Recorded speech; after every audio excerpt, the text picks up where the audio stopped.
Good morning students, कैसे हैं आप सभी लोग। फिर से आपका हॉरिजॉन में फिर से आपका स्वागत है और आशा करता हूँ कि सब घर पे अच्छे होंगे, हमारे लेक्चर देख रहे होंगे सभी क्लास का। और हम यहाँ पे कहाँ पे चल रहे थे, हम पास्ट में हम लोग चल रहे थे। और पास्ट में मैंने पास्ट का हेल्पिंग वर्ब बताया कि पास्ट को कैसे पहचाना जाता है। जिस तरह से आपको आपके नाम से पहचाना जाता है, उसी तरह प्रेजेंट को कैसे पहचाना जाता है, प्रेजेंट को उसी तरह हेल्पिंग वर्ब हमने देखा था। फिर कल की क्लास में हम ये भी देखे कि पास्ट में तीन चीज का बहुत जरूरी है कि हर एक सेंटेंस, वो तो पहले आपको बता दिया गया, मैंने मेरे द्वारा बताया गया कि आपको कोई भी सेंटेंस जब पास्ट में रहता है स्टार्टिंग, तो उसका एंडिंग भी पास्ट में होता है। और पास्ट में एंडिंग का मतलब है कि कोई सेंटेंस V2 से स्टार्ट है तो उसको भी हम V2 से खत्म करेंगे। अदर चीज पास्ट में कोई भी हेल्पिंग वर्ब आता है तो उसको भी पास्ट में, प्रेजेंट से पास्ट में ला देंगे। वो फर्स्ट सेकंड क्लास में मैंने आपको मैचिंग बता दिया था, ठीक है। और कल के क्लास में मैंने 3 पेयर डिस्कस किया था, वो मैं वहां पे आपको वापस लिख देता हूं कि वो 3 पेयर कौन सा था। तो फर्स्ट पेयर था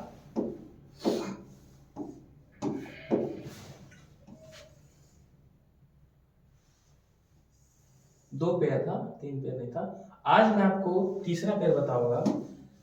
तो फर्स्ट पेयर था हमारे पास, क्या था फर्स्ट पेयर था कि कोई भी सेंटेंस में बिफोर आ जाए, ठीक है, कोई भी सेंटेंस में बिफोर आ जाए उसके साथ सब्जेक्ट होना चाहिए, सब्जेक्ट के बाद V2 होना चाहिए, ठीक है। मतलब उसके अगला या पिछला क्या होना चाहिए हमारा, अगला या पिछला। कलर चेंज कर लेता हूं मैं यहाँ पे, कल वैसे भी नहीं दिख रहा था, मैंने जब दिखा था। तो सब्जेक्ट होना चाहिए, subject plus had plus V3 होना चाहिए, ठीक है।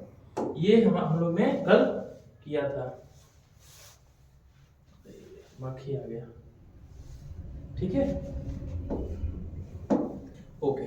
और सेकंड पेयर मैंने क्या बताया था, सेकंड पेयर बताया था अगर कोई सेंटेंस में आफ्टर आ जाए, आफ्टर के बाद सब्जेक्ट आ जाए और उसके साथ हेड प्लस V3 होना चाहिए, ठीक है, हेड प्लस V3। उसके अगले या पिछले सेंटेंस में सब्जेक्ट प्लस V2 होना चाहिए। ये कल मैंने डिस्कस किया था। यहां तक आपका पॉइंट सही है या आपने कल एग्जांपल किया होगा तो आपको कुछ अंदाजा पता चला होगा। इसके बेस पे मैंने कल बहुत सारे एग्जांपल कराया था आपको, इससे कि अच्छी खासी आपको प्रैक्टिस हो गई होगी।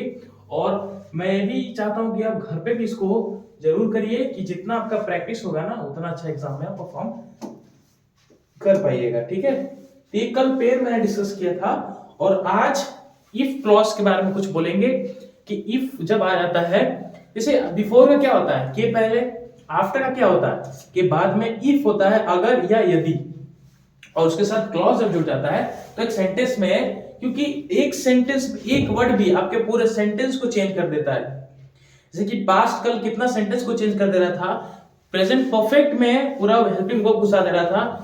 और क्योंकि आप जब कोई दूसरे टीचर से पढ़िएगा ना, बिफोर वाला जो मैंने ये पेयर है, जब आप दूसरे टीचर से पढ़िएगा तो आप देखिएगा कि अलग टीचर क्या बोलते हैं कि जो पहले एक्शन होता है उसमें पास्ट प्रेजेंट परफेक्ट में पास्ट परफेक्ट लगा दीजिए, और जो बाद में एक्शन हुआ उसमें पास्ट इंडिफिनिट लगा दीजिए। मतलब पास्ट परफेक्ट का मतलब हैड प्लस V3 लगाइए, जो एक्शन पहले हुआ और जो एक्शन बाद में हुआ उसमें आप V2 फॉर्म लगाइए, मींस वर्ब का सेकंड फॉर्म।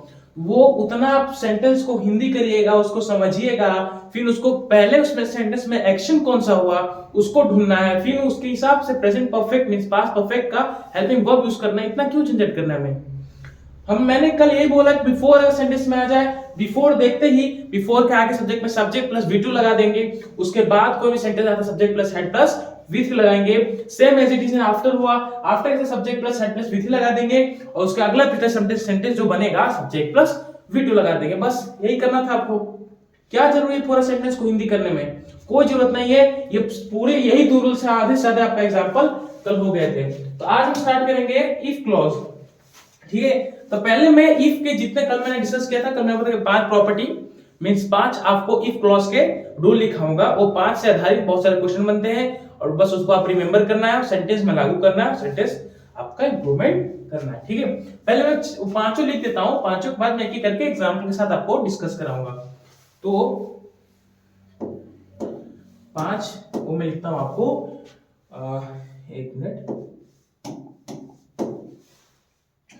पहला यहां पे दूसरा, ये पांचों आप नोट कर लीजिएगा कि बहुत इंपॉर्टेंट है, बार बार एग्जाम में ये इफ क्लॉज से बहुत सारे क्वेश्चन बनते हैं, ठीक है। तो ये हमें बहुत ध्यान देना है, ये पांच बहुत इंपॉर्टेंट है on the point of view past से, ठीक है। तो पहला क्या कहता है, पहला इफ क्लॉज में है हमारे पास कि यदि कि सेंटेंस में, कैपिटल यहां पे, यदि किसी सेंटेंस में इफ आ जाए, इफ के बाद कोई सब्जेक्ट आ जाए, सब्जेक्ट के बाद उसका वी टू फॉर्म आना चाहिए। कब? जब सेंटेंस में इफ दिया हो, उसका अगला या पिछला सेंटेंस में क्या होना चाहिए, सब्जेक्ट होना चाहिए। सब्जेक्ट के बाद, एक मिनट, हाँ सब्जेक्ट होना चाहिए, उसके बाद कलर शायद चल रहा है, सब्जेक्ट के बाद वुड होना चाहिए, वुड के बाद V1 फॉर्म होना चाहिए। ये आपका फर्स्ट इफ का क्लॉज है, ठीक है।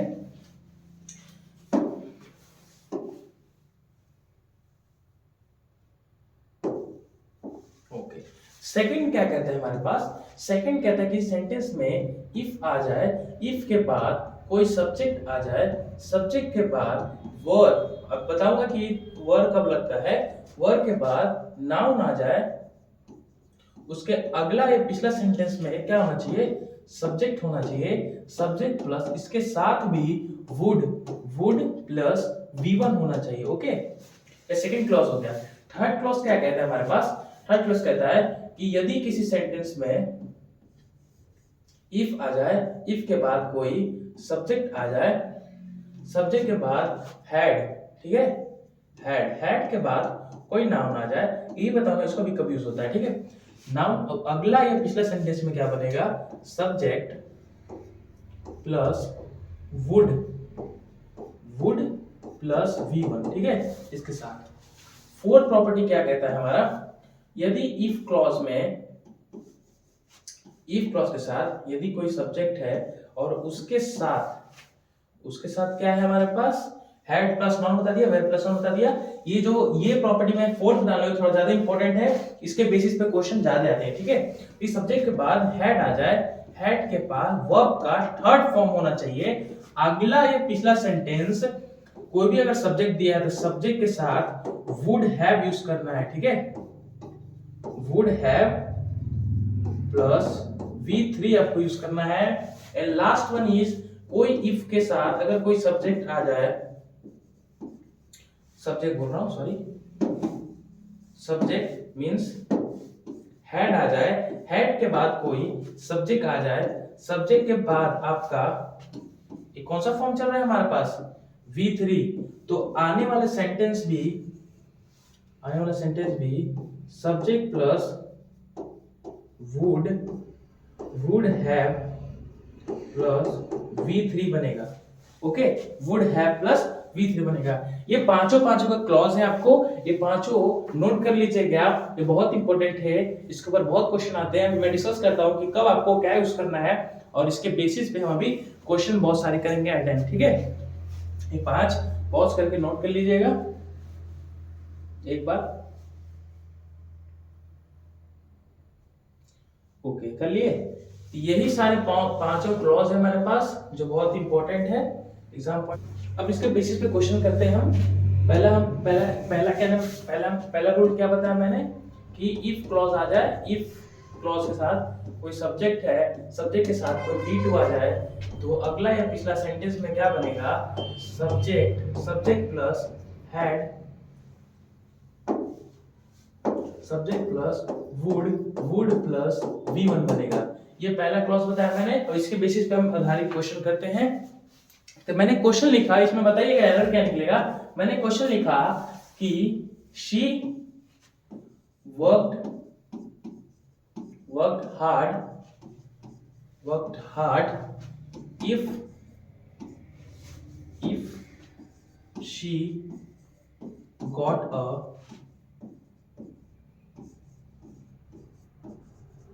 हैंडसम अमाउंट, ठीक है। ये मैंने क्वेश्चन लिखा, और इसके मैंने 4 ऑप्शन दे रहा हूं, इसमें 4 ऑप्शन में कौन सा सिलेक्ट होगा आप कमेंट करिएगा।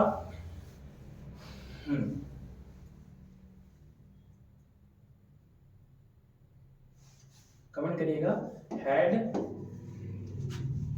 वर्कड, पहला। दूसरा हो जाएगा आपका वुड, तीसरा हो जाएगा आपका हैव वर्कड। तीन ऑप्शन देता हूँ, सबसे बताइए, आप कमेंट करिएगा कि कौन सा क्वेश्चन, कौन सा इसका ऑप्शन सेटिस्फाई करेगा। ये पहला क्रॉस के ऊपर आधारित है, ठीक है, ये आपको पहला देखना है, इसी के ऊपर बेस पे मैंने क्वेश्चन रखा है, इसको ध्यान रखिएगा आप लोग। इसमें चूज करिए कि पहला कौन सा इसमें, और उसके बाद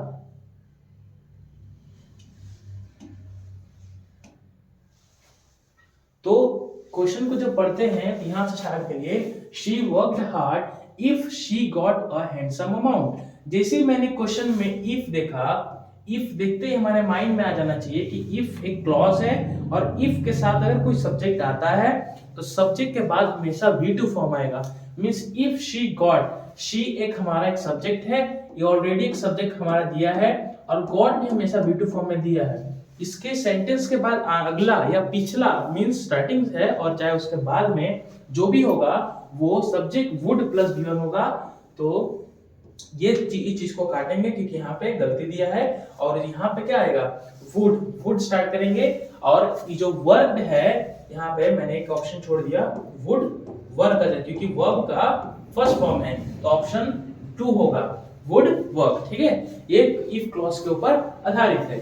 ये पहला हमारा इफ क्लॉज हम लोग ने देखा, और मैं आपको फिर सेकंड इफ क्लॉज दिखाता हूं। सेकंड इफ क्लॉज क्या कहता है,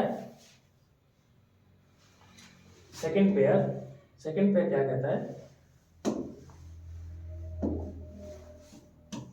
अगर कोई सेंटेंस में, ये बहुत मोटा चल रहा है, थोड़ा सा पतला करते हैं, अगर कोई सेंटेंस में इफ क्लॉज आ जाए, इफ के बाद कोई सब्जेक्ट आ जाए, सब्जेक्ट के बाद वर्ब यूज करना है, और कोई नाउन है, तो उसके अगला या पिछला सेंटेंस किसके फॉर्म में होना चाहिए, सब्जेक्ट तो होना ही चाहिए, सब्जेक्ट के बाद वुड होना चाहिए, और वुड के साथ V1 फॉर्म होना चाहिए। ये हमने second question, second if clause देखा, इसके ऊपर आधारित क्वेश्चन करते हैं। और ये जो है ना, ये मेनली इसका बेसिस है इमेजिनेशन। कोई भी क्वेश्चन इमेजिनेशन पर डिपेंडेंट है, तो इमेजिनेशन के तौर पर हम इस क्लॉज का यूज करेंगे। जैसे कि एग्जांपल बोलते हैं ना, if I were a bird I would fly in the sky. तो अगर मैं चिड़िया होता तो मैं आकाश में उड़ पाता। तो वर और नाउन यहाँ पे इमेजिनेशन को शो करता है, और 4 में इफ क्लॉज लिखा दूंगा, इसके बाद हमेशा नाउन के पहले वर्ब का यूज करेंगे, वर्ब्स को हटा के। ठीक है, तो इसका क्वेश्चन मैं लिखता हूं, क्वेश्चन ऑलरेडी मैंने बोल भी दिया है, इसका क्वेश्चन मैं लिखता हूं,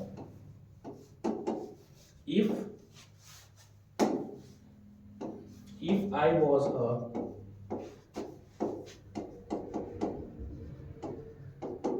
prime minister,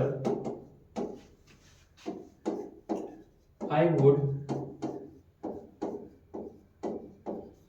would change the, या यहाँ पे दूसरा कर लेते हैं, I would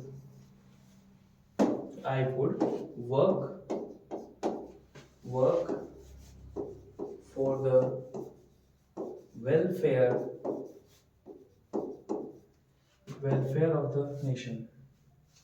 Welfare of the nation. Non-error. ठीक है, मैं स्लैश मार देता हूँ, इसमें बताया कि गलती कहाँ पे है। सेंटेंस स्टार्ट हुआ है, if I was a prime minister I would work for the welfare of the nation and non-error। इसमें केस क्या आ रहा है आपका, इमेजिनेशन केस। अगर मैं प्राइम मिनिस्टर होता, मैं तो आपको हिंदी करके बता रहा हूँ, लेकिन आपको कन्वर्ट करने की कोई जरूरत नहीं है। इस क्वेश्चन में क्या कर रहा है, अगर मैं प्राइम मिनिस्टर होता तो मैं सोसाइटी के लिए, वेलफेयर सोसाइटी के लिए मैं कुछ अच्छे काम करता। नहीं तो अगर मैं इमेजिनेशन केस हो रहा है, वो इमेजिन कर रहा है सेंटेंस में, तो यहाँ पे आई वॉज नहीं आएगा, वॉज को काट के हम क्या लगाएंगे, वर, क्योंकि इमेजिनेशन केस में हमेशा वॉर। और इफ क्लॉज का सेटिस्फेक्शन है कि इफ के बाद सब्जेक्ट होना चाहिए, सब्जेक्ट के बाद वर्ब होना चाहिए, वर्ब के बाद नाउन ऑलरेडी दिया है, आई वुड प्राइम मिनिस्टर, फिर उसके बाद जो अगला सेंटेंस बनेगा उसके साथ सब्जेक्ट होना चाहिए, सब्जेक्ट के साथ वुड दिया है, वुड के साथ V1 फॉर्म दिया है, तो सेंटेंस हमारी पूरी तरह से करेक्ट है। दो तीन मैं आपको एग्जांपल कराता हूं, ठीक है, इफ क्लॉज के ऊपर। तो पहला एग्जांपल लेते हैं हम, लाइन पढ़ देता हूं, इसे थोड़ा आपको देखने में भी आसानी होगा। ओके,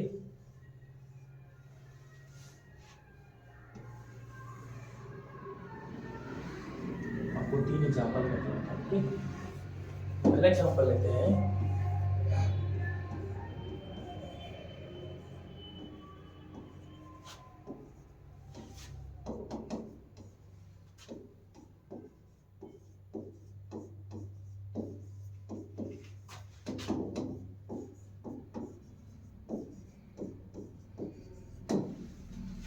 सेकंड क्वेश्चन लेते हैं।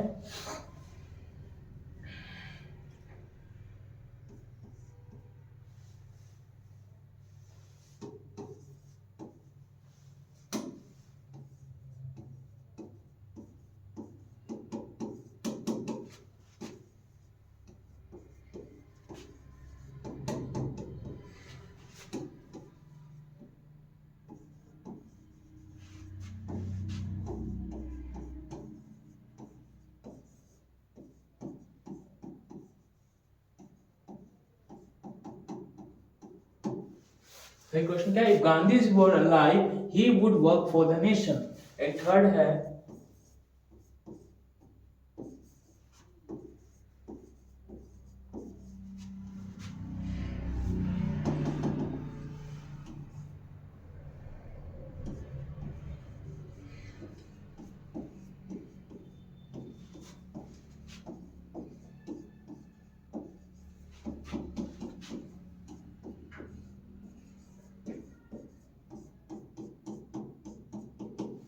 ठीक है। ये तीनों क्वेश्चन आप पढ़िए, इसमें इफ क्लॉज में ये तीनों क्वेश्चन आप देखिए एक बार। फर्स्ट क्वेश्चन क्या कहता है, if I was a bird I would fly in the sky. Second question कहता है, if Gandhi ji were alive he have work for the nation. And third question कहता है, if I have a pen I would give to you. Non error. ये question में देखिए clause का एक part है जो इमेजिनेशन केस भी है इसमें, और फिर फर्स्ट क्वेश्चन हम अगर अटेंड करें, फर्स्ट क्वेश्चन देखें हम, तो फर्स्ट क्वेश्चन क्या कहता है, if I was a bird I fly in the sky. If के साथ हम जैसे देखते हैं तो उसका सब्जेक्ट प्लस क्या होना चाहिए, V2 का फॉर्म होना चाहिए। तो यहाँ पे सॉरी, ये तो फर्स्ट क्लॉज है। इमेजिनेशन केस में क्या होना चाहिए, सब्जेक्ट प्लस इफ के बाद कोई सब्जेक्ट है तो वर्ब होना चाहिए, वर्ब के बाद नाउन होना चाहिए। तो इस सेंटेंस में क्या आपको दिख रहा है, इफ के बाद आई है, आई वॉज को काट के वर्ब यूज करेंगे। आने वाला sentence I would fly in the sky already in the V1 form में दिया है, डायरेक्शन यहाँ पे था। सेकंड क्वेश्चन क्या कहता है, if Gandhi ji were alive he have work for the nation. If Gandhi ji subject है और इफ क्लॉज के बाद आया है, वर्ब चलेगा क्योंकि वर्ब इमेजिनेशन केस यहाँ पे दिखा रहा है, इसलिए वर्ब यूज किया गया है। अलाइव ही हैव वर्क, तो ही हैव वर्क को काट के क्या करेंगे, हैव तो आने वाला नहीं है, तो he would work, not work, क्योंकि वर्क हमारा क्या है, second form, work for the nation. And third question है, if I have a pen I would give to you. The if I have a pen, not if I were a pen, I would give to you. तो if I were a pen, यहाँ पे sentence मैंने कुछ अलग बना दिया है, तो ये कोई बात नहीं, अब if क्लॉज के अनुसार चलेंगे। यहाँ पे अगर मैं if I were a pen, I would write for you, यहाँ पे लिखना चाहिए, वैसे मैं चेंज कर देता, I would write for you। यहाँ पे क्योंकि इमेजिनेशन, अगर मैं पेन होता तो मैं आपको लिख के दे देता, ठीक है। तो if I were pen I would write for you. तो ये हमारे इफ क्लॉज दो हमने कनेक्ट कर लिया और दोनों का एग्जांपल मैंने बेसिस कर दिया आपको। ये अपने से एग्जांपल किया है। थर्ड क्लॉज देखेंगे इफ का। थर्ड क्या कहता है, थर्ड देखें तो थर्ड क्या कहता है हमारा, थर्ड पेयर कौन सा था, थर्ड पेयर था इफ के बाद अगर कोई सब्जेक्ट आ जाए, सब्जेक्ट के बाद हैड आ जाए और हैड के बाद अगर कोई नाउन हो तो उसके आने वाला सेंटेंस अगला या पिछला क्या होना चाहिए, किसमें होना चाहिए, अगला या पिछला सेंटेंस अगला प्लस सेंटेंस लीजिए, subject subject plus had, subject plus would, अब वुड के साथ V1 फॉर्म होना चाहिए। ये क्लॉज देखा अभी मैंने, और इस क्लॉज पे एक दो एग्जांपल करते हैं कि एग्जांपल बहुत इंपॉर्टेंट है। आप कहां सेंटेंस में कैसे अप्लाई करना है वो भी जानना जरूरी है ना, इसलिए एग्जांपल बहुत जरूरी है दोस्तों। एग्जांपल बिना कुछ होने वाला है नहीं। इससे एग्जांपल करते हैं कि if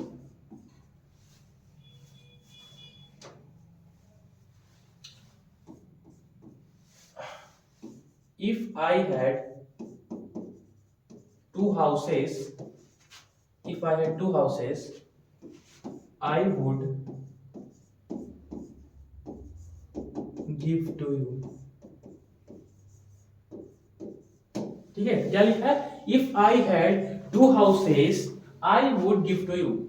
I would give to one of you, मतलब कि अगर मेरे पास को दो घर होते तो मैं आपको एक दे देता। यहाँ पे होता इमेजिनेशन केस दिखा रहा है, तो क्या यूज करेंगे क्वेश्चन में? तो इफ आई हैड, सब्जेक्ट सही है, हैड यूज किया है, मींस पास्ट परफेक्ट का कोई हेल्पिंग वर्ब लगा दिया गया है, तो यहाँ पे सेंटेंस तो सही चल रहा है। If I had two houses, noun के बाद है I would give to you, तो आई वुड के बाद गिव टू ऑलरेडी दिया है, लेकिन यहाँ पे देखिए इस सेंटेंस में मैंने एग्जांपल ऑप्शन ने दिया आपको नॉन एरर, ठीक है। सेंटेंस में आपको एग्जांपल मैंने दिया नॉन एरर, तो I had two houses I would give to you. इस सेंटेंस में कोई गलती नहीं कहीं पे दोस्तों। इफ क्लॉज के हिसाब से अनुसार चले तो if I had two houses, subject के पास हैड है, हैड के बाद नाउन है, already is given in noun, and I would, I के बाद सब्जेक्ट है, आई वाला सब्जेक्ट गिवन की फॉर्म है। तो इस सेंटेंस में क्या है? नॉन एरर, ठीक है। तो हमेशा ना जरूरी ये नहीं है कि सब सेंटेंस में आपको करेक्शन मिले, ये आपको मैंने बना के दे दिया। अगर यहाँ पे मैं सेंटेंस चेंज कर देता, यहाँ पे क्या लिख देता? I will give to you, will की जगह पे वुड हो जाता, ठीक है। ये सेंटेंस पूरी तरह ठीक है। और लास्ट दो पेयर कौन सा हमने डिस्कस किया? यहाँ पे लास्ट दो पेयर में लिख देता हूँ।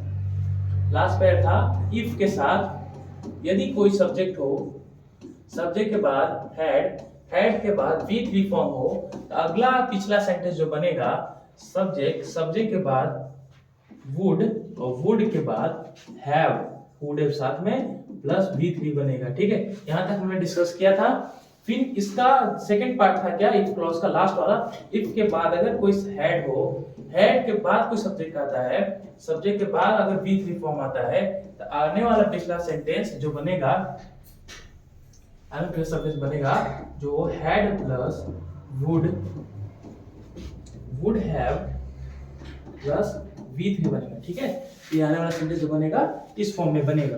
ये हमने ये क्वेश्चन देखा, और इसके आधार पर क्वेश्चन मैं आपको कराता हूँ ढेर सारे, ठीक है। ये पांचों मैंने जो डिस्कस किया ना, वही प्लस को आप नोट कर लीजिएगा, और इसके बेसिस पे आज क्वेश्चन करते हैं कि क्वेश्चन कैसे आते हैं इसके बेसिस पे, ठीक है। क्वेश्चन को हैंडल करते हैं। पहला क्वेश्चन है इफ क्लॉज से अभी तो स्टार्टिंग करेंगे, तो पहला क्वेश्चन देखते हैं यहाँ पे दोस्तों।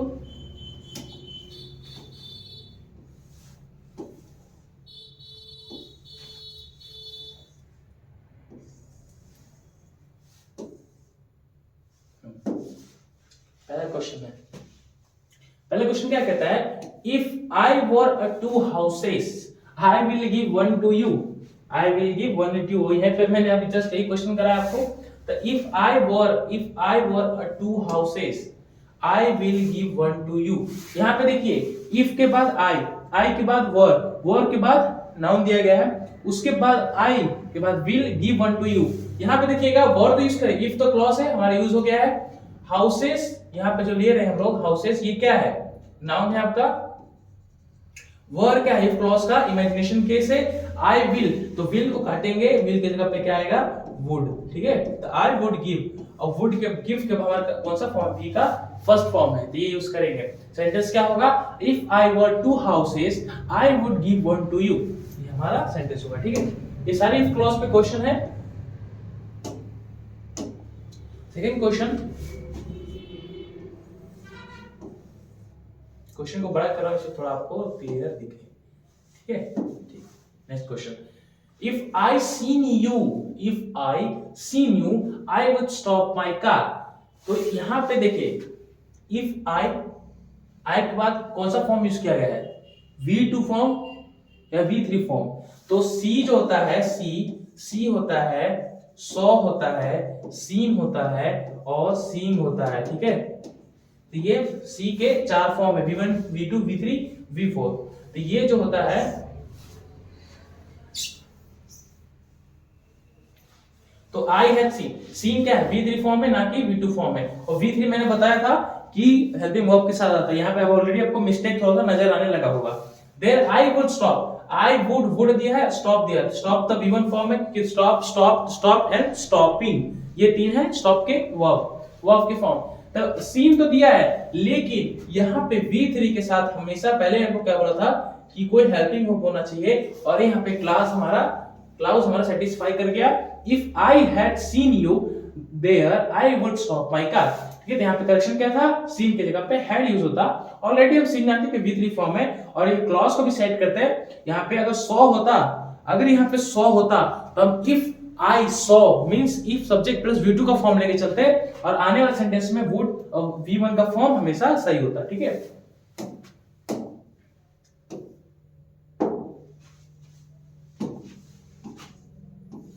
नेक्स्ट क्वेश्चन थर्ड देखेंगे हम लोग।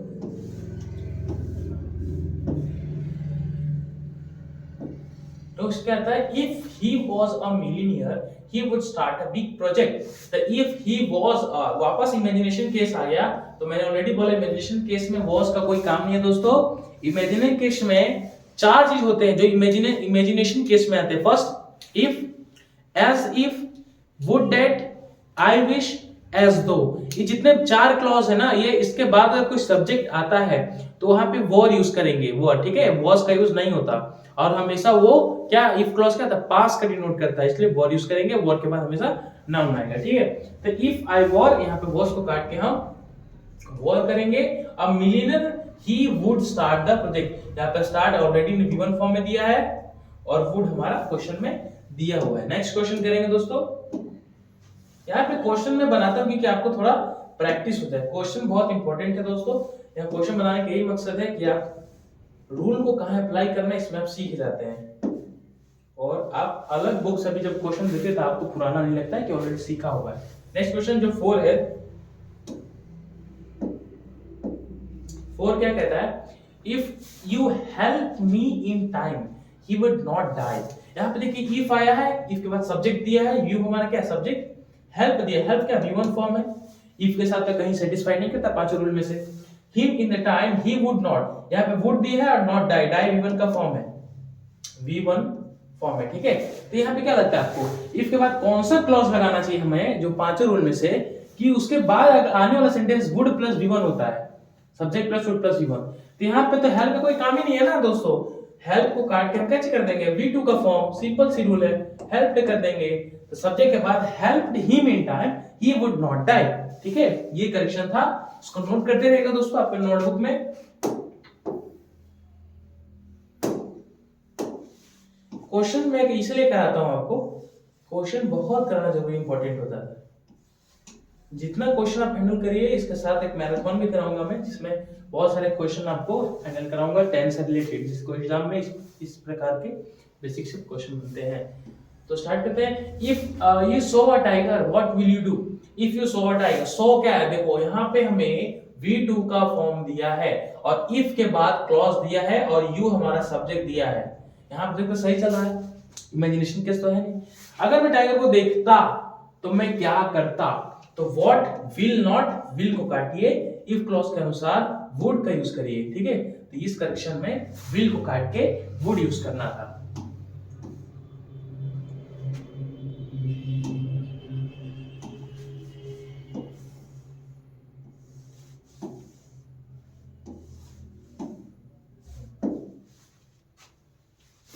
If I had known that your house was a long way off, I would taken a taxi.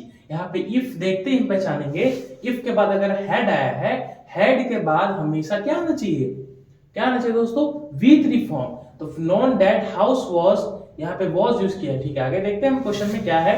If I would take a, if clause में had के साथ मैंने क्या यूज करना बताया था, if जैसे had देखेंगे, had के बाद इफ आई हैड हमारा क्या है, पास्ट का डिनोटिंग फॉर्म है। हाउस वाज, तो was such a long way if I would taken, तो यहाँ पे सेंटेंस यहाँ पे चल रहा है, कोई दिक्कत नहीं है, वो आपका सेकंड थर्ड फॉर्म भी आ रहा है, लेकिन आई वुड टेकन नॉट होगा। आई वुड टेकन को काट के हम क्या करेंगे, वुड हैव टेकन, जो इफ क्लॉज के अनुसार हम लोग देख रहे थे अभी, ठीक है, वुड हैव टेकन। यहाँ पे वर्ब दिया नहीं, इसलिए आपको घबराने की जरूरत नहीं है, ठीक है। तो यहाँ पे क्वेश्चन क्या था, वुड हैव टेकन। ये हमारा 6 क्वेश्चन आंसर हो गया, इसको नोट कर लीजिएगा आप लोग। हैड देखती पहचान लीजिए कि वर्ब का पास्ट फॉर्म में चल रहा है, already was sentence in the past. 2-3 question और बचे हैं, आपका ये इफ क्लॉज मैं खत्म करा दूंगा, इसके बाद कुछ बेसिक पॉइंट बता दूंगा जिससे आपका पूरा पास्ट आज हमें खत्म करवा दूंगा, ठीक है। तो if Monica had worked she will have got the job she desired, non error। if Monica, if के साथ क्लॉज आया है, क्लॉज के साथ had का यूज किया गया है, if हमारा सब्जेक्ट है, had यूज किया गया है, had के बाद V3 फॉर्म, इसमें वर्ब दिया गया है, इसलिए वर्ब हमारा क्या है, इसमें V3 फॉर्म है, तो वर्क भी इधर लिख देता हूं। अगर वर्क आता है तो वर्क हमारा V1 फॉर्म है, वर्कड दोनों V2 और V3 है। और V3 बचाने का तरीका मैंने क्या बताया था, V3 हमेशा एक हेल्पिंग वर्ब लेके जाता है, तो हैड प्लस V3 सही चल रहा है यहाँ पे। शी विल को काटेंगे क्योंकि विल हमारा कहीं भी क्लॉज में अलाउड ही नहीं है, तो विल को काट के हम लोग क्या करेंगे, वुड। और वुड के साथ हैव हमारा यहाँ पे दिया ही है, और गॉड भी सेकंड फॉर्म है, सेकंड फॉर्म है, the job is decided non है। तो इसमें करेक्शन क्या था, she worked hard, Monica, and will को काट के हम लोग वुड यूज कर लिए। लास्ट 2 क्वेश्चन है।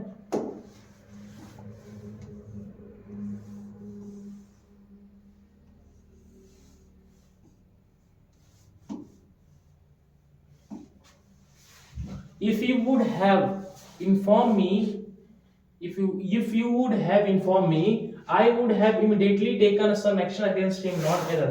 इस क्वेश्चन में क्या देखेंगे, if के बाद मैंने would have का भी जिक्र नहीं किया, पांचों जो आपको if क्लॉज बताया मैंने, would have इसमें लाया ही नहीं। इसके बाद अगर would have, क्योंकि एग्जांपल में 2 would have दिया है, और इसमें से एक तो जाना ही जाना है हमारा, जो कंजक्शन के नजदीक होगा, तो if का कंजक्शन और क्लॉज कंजक्शन के नजदीक होगा, तो if would have काटेंगे हम लोग, और वो यू के साथ सब्जेक्ट है, सब्जेक्ट के बाद इन्फॉर्म दिया ही है, इन्फॉर्म हमारा V2 ऑलरेडी इन फॉर्म है, तो वुड हैव को काटेंगे यहाँ पे, नॉट वुड हैव नहीं, यहाँ पे हैड अगर लगा देते हम, यू के बाद हैड लगा देते तो पूरा करेक्शन इसको काटने की जरूरत नहीं था। और अगर हम खाली वुड हैव को काट के इन्फॉर्म का यूज कर रहे हैं, तो वुड हैव यहाँ पे काटना पड़ेगा, क्योंकि इफ के क्लॉज में, V2 के फॉर्म वाला क्लॉज में हम लोग हैव का यूज नहीं करते। ये तो आपका फर्स्ट सजेशन हो गया, लेकिन अगर इसको अच्छे तरीके से सॉल्व करना चाहते हैं तो आप ये भी कर सकते हैं,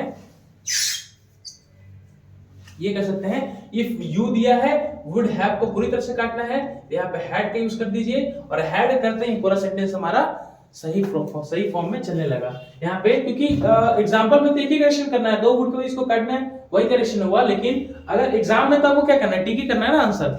यहाँ पे तो मैं आपको सॉल्यूशन करके भी दिखा रहा हूँ, जिससे आपको थोड़ा माइंड में पता भी चले कि एग्जांपल में एक्चुअली हो क्या रहा है, खाली करेक्शन ढूंढने से मतलब नहीं है, हमारा रूल कहाँ अप्लाई होता है वो पता चलना चाहिए।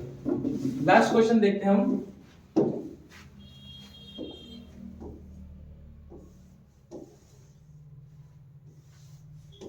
लास्ट क्वेश्चन क्या है,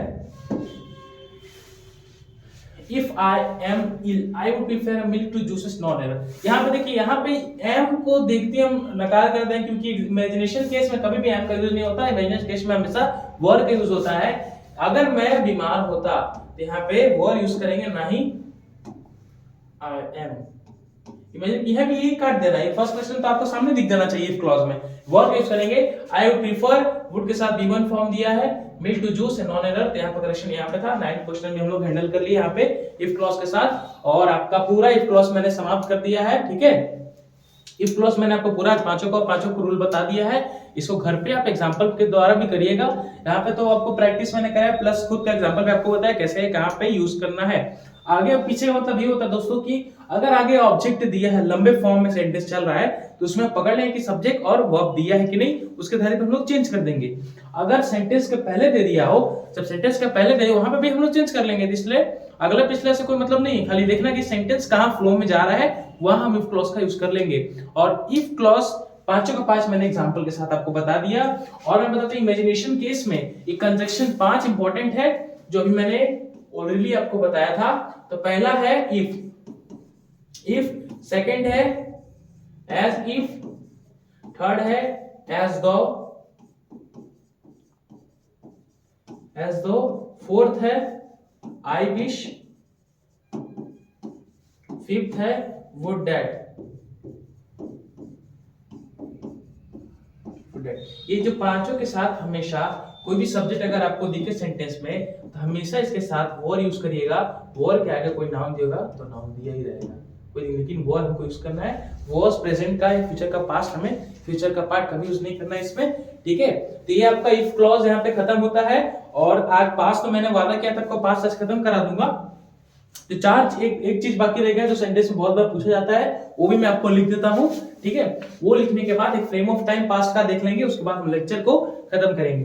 तो वो क्या है जो मैंने बोला, इट से जो स्टार्ट होता है ना कभी सेंटेंस में, इट का जब यूज करते हैं हम लोग, इट इज टाइम, ये आपने बहुत देखा होगा सेंटेंस में इसका यूज होते हुए। दूसरा ये पास्ट का ही फॉर्म डिनोटिंग वर्ड है, ठीक है। इट के बाद it is high time,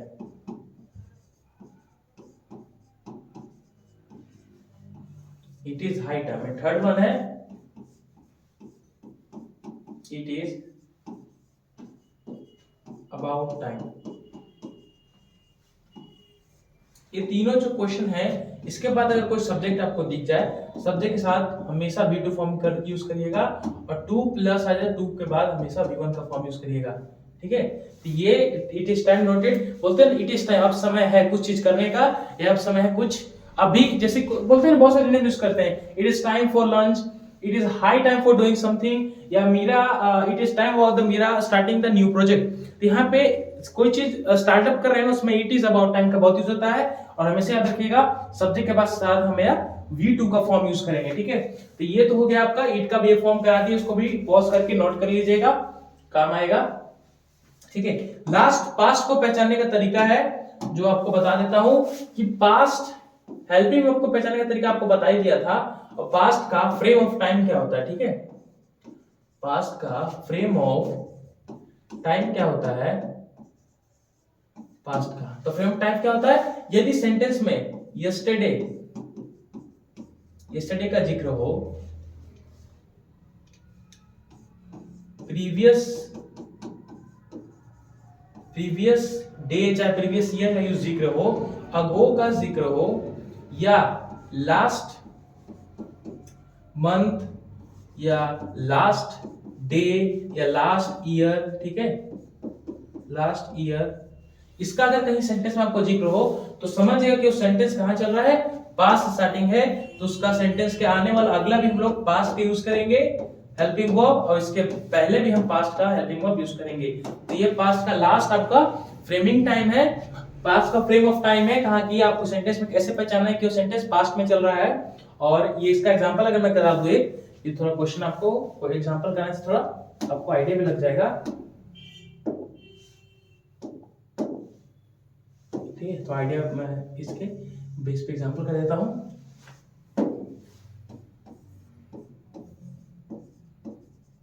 Ram's father had died